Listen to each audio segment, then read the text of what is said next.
প্রিয় দেশবাসী, আসসালামু আলাইকুম। স্ট্রেট টক ফর সোশ্যাল রিফর্মসে আপনাদের আমন্ত্রণ।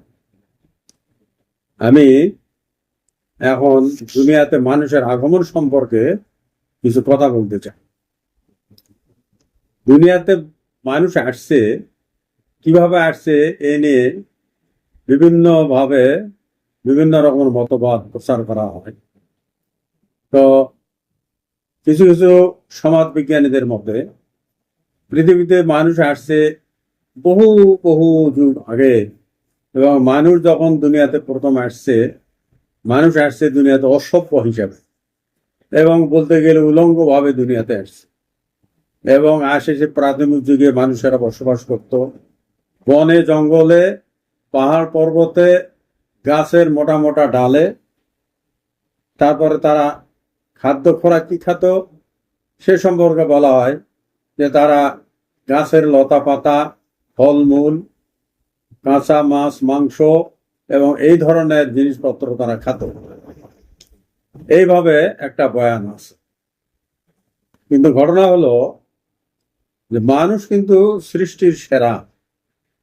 দুনিয়াতে মহান আল্লাহ যত জীব সৃষ্টি করেছেন তার মধ্যে মানুষ হচ্ছে সকলের উপরে সকলের সেরা। তো এই সেরা মানুষকে আল্লাহ যে অসভ্য করে, এই উলঙ্গ করে দুনিয়াতে পাঠিয়ে দিয়েছেন, এটা বিশ্বাসযোগ্য বলে মনে হয় না। আর আমরা বিপরীতভাবে দেখি যে ধর্মীয় বই পুস্তকে, বিশেষ করে আমাদের মহান গ্রন্থ আল কোরআনে, যেটা বিশ্বের একমাত্র বিশ্বাসযোগ্য গ্রন্থ, যার ঘোষণা আল্লাহ নিজে কোরআনে দিয়েছেন যে এই গ্রন্থ যার মধ্যে কোনো শোভা সন্দেহ নেই, এটা 100% গ্রান্টেড মহান সৃষ্টিকর্তার কাছ থেকে। তো এখানে বলা হচ্ছে যে মানুষের আদি যে উৎস, যে মানুষের আদি পুরুষ হচ্ছে হযরত আদম এবং হাওয়া ইসলাম। তো তাদের আগে বসবাস ছিল স্বর্গে, বেহেশতে। তো বেহেশতে থাকা অবস্থায় বিভিন্ন রকমের কলা কৌশল, বিভিন্ন রকমের ঘটনা প্রবাহের মধ্য দিয়ে আল্লাহ মানুষকে এই দুনিয়াতে প্রেরণ করেছেন এবং দুনিয়াতে বসবাসের জন্য তাদের ব্যবস্থা করেছেন এবং শিক্ষা দীক্ষা দিয়েছেন নবীর মাধ্যমে। যে আল্লাহর প্রথম নবী ছিল আদম আলাইহিস সালাম, প্রথম মানুষ এবং প্রথম নবী। তার মধ্য দিয়ে সেই প্রথম যুগের মানুষ তার কাছে শিক্ষা পেয়েছে এবং দুনিয়াতে কিভাবে বসবাস করতে হবে, কিভাবে খাদ্য খোরাক তৈরি করতে হবে, খেতে হবে, সব তিনি শিক্ষা দিয়েছে। তো ব্যাপার হলো যে এখানে দুই দিকে চলে যাচ্ছে, দুটা মতবাদ দুই দিকে চলে যাচ্ছে। এতে মনে হয় সাংঘর্ষিক। তা আমরা কোনটাকে সত্য বলে ধরে নেব?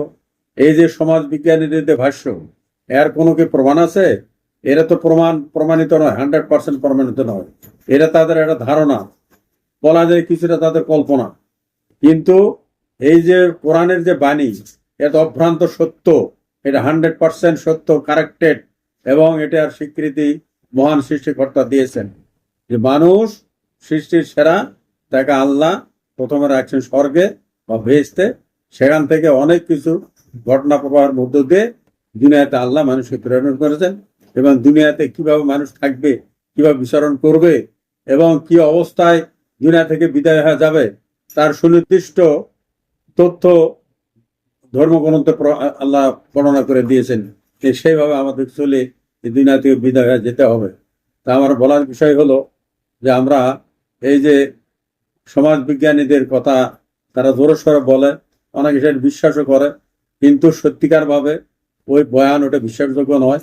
হয়তো তারা বলেছে, তাদের চিন্তা থেকে বলেছে, তাদের গবেষণা থেকে বলেছে, সেটা তারা বলতেই পারে। মানুষ হয়তো কিছুটা স্বাধীনতা আছে মত ব্যক্ত করা, তারা মত ব্যক্ত করেছেন। কিন্তু সত্যিকারের কথা হলো যে কোরআনিক যে বাণী, আল্লাহর যে অভ্রান্ত গ্রন্থ কোরআনে যেটা বর্ণনা আছে, এটাই সত্য, সঠিক। এবং মানুষ দুনিয়াতে আল্লাহর নির্দেশে আসছে এবং প্রথম মানব আদম আলাইহিস সালাম, উনি আসছে দুনিয়াতে, বহুদিন উনি ছিলেন, তারপরে দুনিয়া থেকে চলে গেছেন, মানুষের শিক্ষা দিয়ে গেছেন উনি। তারপরে মানুষের যে প্রবাহ চলতে আছে এবং কিয়ামত পর্যন্ত চলবে।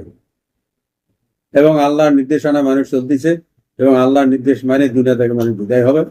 তো আমার ধারণা হলো বা সত্যিকার কথা হলো সেটা হলো যে কোরআনের বাণী সত্য, আর ওই যে সমাজ বিজ্ঞানীদের যে বয়ান এটা সত্য বলে ধারণা আমরা করতে পারি না। যাক, আমি এই বলে আমার বক্তব্য শেষ করলাম। আল্লাহ হাফেজ।